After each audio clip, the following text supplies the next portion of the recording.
Now, what we're going to have is player 3 is going to screen for player 1, and at the same time 4 is going to go down to the low post. Now player 2 is going to use 5 and 4 as a screen, and 1 is going to be using 3 as a screen. Now both of these players should be open, so if they could both take a shot. However, this is your shooter. This is the guy you want to shoot the 3-point shot. 1 is going to pass him the ball for the 3. He needs to have a nice quick shot, and believe me, this play will definitely work. These two guys should be your biggest guys on the court, setting those hard screens, and believe me, it works. I love this play. Hands down, the best offensive basketball play you can use if you have a good shooter. I hope you have enjoyed. I will see you guys next time. Have a great day.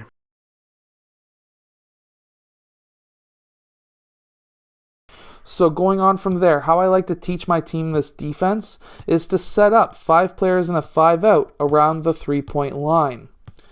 Doesn't matter who goes where. It just has to be 5 out. That way, when we start passing the ball around, we'll see where players will be able to start going. So now, we've passed the ball over to player 3. We're going to have a double team between 3 and 1. Player 5 is in sort of the passing lane. Player 4 and 2 are covering the middle of the key, so that there's no cuts down the middle of the key. And now, if the ball goes over to player 2, we're going to see player 3 dip down. We're going to see player 2 dip down. Player 1 is going to be dipping down a bit too.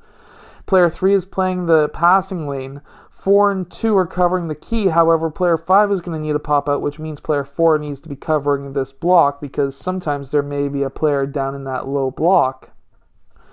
So we want to see that protected. From there, as you can see, we're still in the 1-2-2 zone defense. So it's kind of interesting how this works out, isn't it? Anyways, so let's say we now start having our team understand where they're supposed to be on defense. Doesn't matter where the ball is on the perimeter. Now I'm going to start throwing in a player in the low post.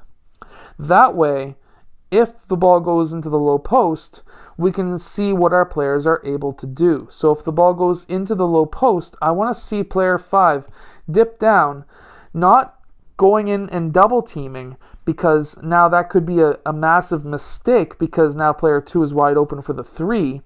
So how I like to have player 5 run is to get his hands in there if player 4 decides to take a dribble. That way we can try and strip him of the ball.